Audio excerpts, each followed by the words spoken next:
اعوذ باللہ من الشیطان الرجیم بسم اللہ الرحمن الرحیم الحمد للہ الملک الحق المبین خالق السماوات والارضین والصلاة والسلام علی صاحب الدعوة النبویہ والعصمة الفاطمیہ والسولة الحیدریہ والحلم الحسنیہ والشجاعة الحسینیہ والعبادة السجادیہ والمعاصر الباقریہ والآثار الجعفریہ والعلوم الکاظمیہ والحجج الغزویہ والجود التقویہ والنقابة النقویہ والحیبة العسکری والغیبة الالہ القائم بامر اللہ بلندر صلوات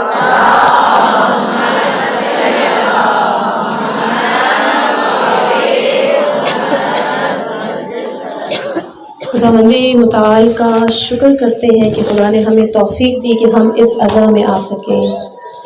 آدھی مجالسیں گزر چکی ہیں عزیزان محترم، جس بی بی کے صدقے ہم اس فرش عزا پہ تشریف لا رہے ہیں، سیرت فاطمۃ الزہرا کو اپنانا بہت ضروری ہے۔ جناب فاطمۃ الزہرا سلام اللہ علیہا ایک ایسی ہستی ہیں کہ جن کے ماننے والوں کے اوپر واجب ہے کہ ان کی زندگی کے اوپر سرچ کریں، پتہ کریں اور پھر ان چیزوں کے اوپر عمل کریں۔ جناب فاطمہ کی سیرت کا اگر ہم اندازہ لگاتے ہیں، پڑھتے ہیں تو بہت سی چیزیں ہیں، لیکن جس میں ایک چیز ہمیں ان کے بچپنے سے نظر آتی ہے وہ یہ ہے کہ انہوں نے رسالت کا بھی دفاع کیا ہے، امامت کا بھی دفاع کیا ہے، ولایت کا بھی دفاع کیا ہے، اور اپنے ہر پہلو میں وہ اس چیز سے پیچھے نہیں ہٹی۔ شہزادی فاطمہ نے امیر المومنین کی ولایت کے لیے اپنے قول، اپنے افعال اور اپنے خطبات کے ذریعے ہر مقام پہ، ہر جگہ پہ بتایا ہے۔ یہ جو ہم کہتے ہیں، جو بی بی مسلسل بول رہی ہیں کہ آپ لوگوں کے اوپر واجب ہے کہ آپ گھر جا کے خطبہ فدق کو پڑھیں۔ فدق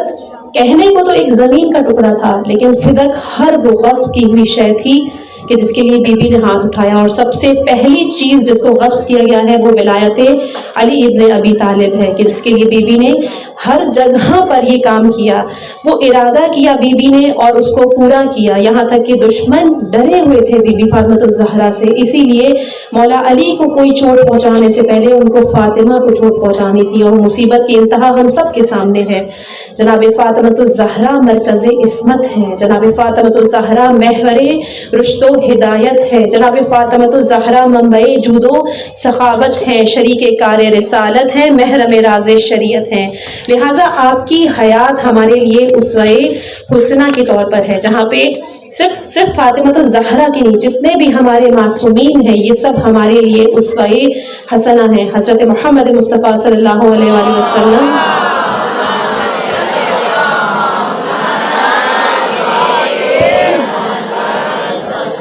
رسول کا قول ہے انا ادیب اللہ، یعنی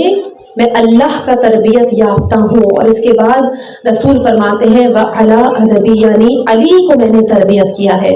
یعنی خدا نے رسول اکرم کی تربیت کی تھی، اور وہی تربیت مولا علی علیہ السلام کی رسول خدا نے کی ہے، اور یہاں تک کہ 12 اماموں کی گئی ہے۔ تربیت یافتہ سے کیا مراد ہے؟ شہید مطہری ہمارے ایک عالم دین ہے، وہ فرماتے ہیں کہ تربیت یافتہ سے مراد ایک ایسا انسان کامل ہوتا ہے جو ہر پہلو سے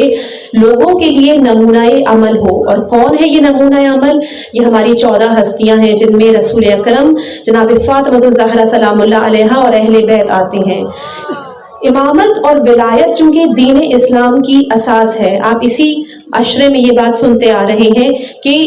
ولایت کیا ہے؟ دین کا ستون ہے، دین کی بنیاد ہے، دین کا عمود ہے۔ اگر ہم اس ستون کو بیچ میں سے نکال لیں گے تو اسلام ختم ہو جائے گا۔ پہلے رسالت تھی، کیونکہ ہم نے دیکھا کہ جناب فاطمۃ الزہرا نے جب چھوٹی تھی تو جگہ جگہ پر اپنے بابا کی رسالت کا دفاع کیا ہے، اور جہاں رسالت ختم ولایت شروع تو ولایت کا دفاع کیا، یعنی صرف اور صرف بیوی نے اپنی زندگی اللہ کے احکام پہ چلائی ہے، اور ہمارے لیے سیکھ ہے کہ ہم نے بھی اپنی زندگی میں سب سے پہلا دفاع جو کرنا ہے وہ اپنے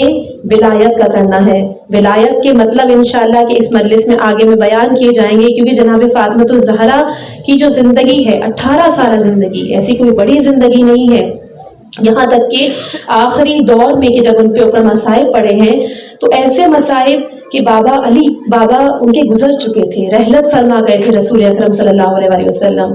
اور اس وقت وہ جو گریہ تھا وہ صرف اور صرف بابا کے لیے نہیں تھا. ہم کہیں کہ بی بی صرف اور صرف روتی تھی بابا کے لیے، نہیں، بی بی اس وقت بھی ان مصائب میں بھی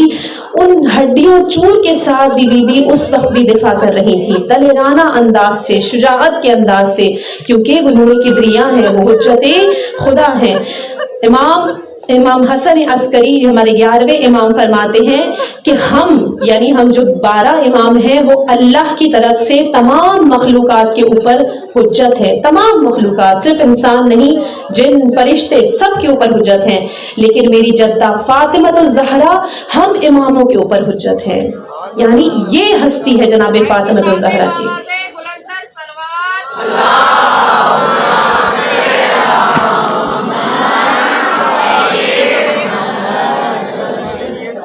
بی بی نہایت ہی احسن طریقے سے انہوں نے دفاع کر کے دکھایا ہے، حتیٰ کہ اس راہ میں انہوں نے اپنی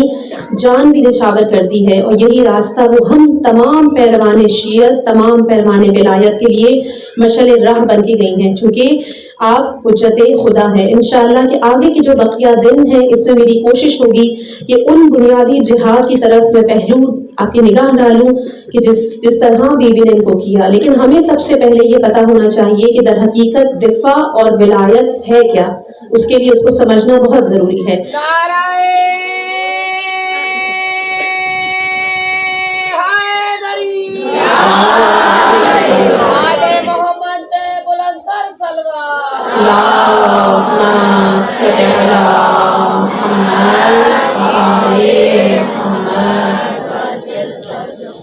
دفاع کا اگر ہم لوگ مطلب دیکھتے ہیں لغت میں، تو لغت کے حساب سے دفاع کا مطلب ہے دور کرنا یا حمایت کرنا، لیکن اصطلاحی لحاظ سے اس کا مطلب ہے کہ امام وقت، ولی برحق، حجت خدا، خلیفہ بلا فصل کی حمایت کرنا. اور اسی طرح امامت اور ولایت کی راہ میں جو جتنی بھی مشکلات ہیں، جتنی بھی مصیبتیں ہیں، ان کو بھی دور کرنا دفاع کے مقصد میں آتا ہے. اگر اب ہم ولایت کے بارے میں پتا کریں تو ولایت کے لغوی معنی ہے حکومت، کار فرما، فرمان روا، جو آپ کے اوپر حاکمیت کرتا ہے، سرپرستی کرتا ہے. لیکن اصطلاحی معنی میں ہم سب جانتے ہیں کہ ولایت مطلب امیر المؤمنین، ولایت مطلب امام المتقین، سید الوصیین حضرت علی ابن ابی طالب ہیں.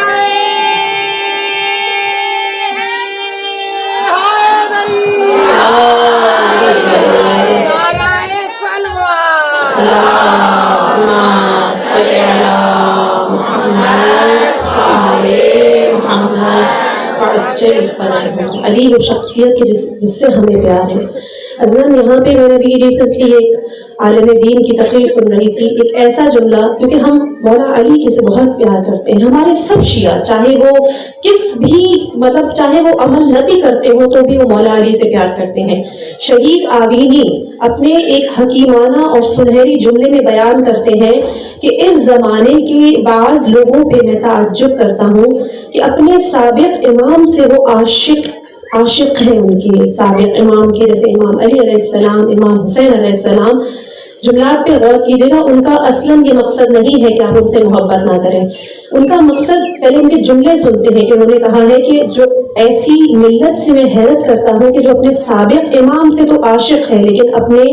عصر کے امام سے، اپنے وقت کے امام کو انہوں نے تنہا چھوڑ دیا ہے. سابقہ امام کے عاشق یعنی ان کے ہم ماتم کرتے ہیں، ان کے نام پہ مجلسیں کرتے ہیں، ان کے نام پہ نیازیں کرتے ہیں، لیکن جب بات آتی ہے اپنے وقت کے امام کی تو ہم نے اپنے وقت کے امام کو اکیلا چھوڑ دیا ہے. اس کا مقصد ان کا بالکل نہیں ہے، حتیٰ کہ آگے وہ خود شہید فرماتے ہیں کہ وہ اس لیے کرتے ہیں کیونکہ سابقہ امام کو وہ جیسے چاہے بیان کریں. کیونکہ مولا اس وقت ہمارے درمیان مولا علی علیہ السلام نہیں ہے، امام حسین علیہ السلام نہیں ہے. ہم کس کی امت میں ہیں؟ ہم امام زمانہ حضرت مہدی کی امت میں ہیں. امام زمانہ پہ بلند تر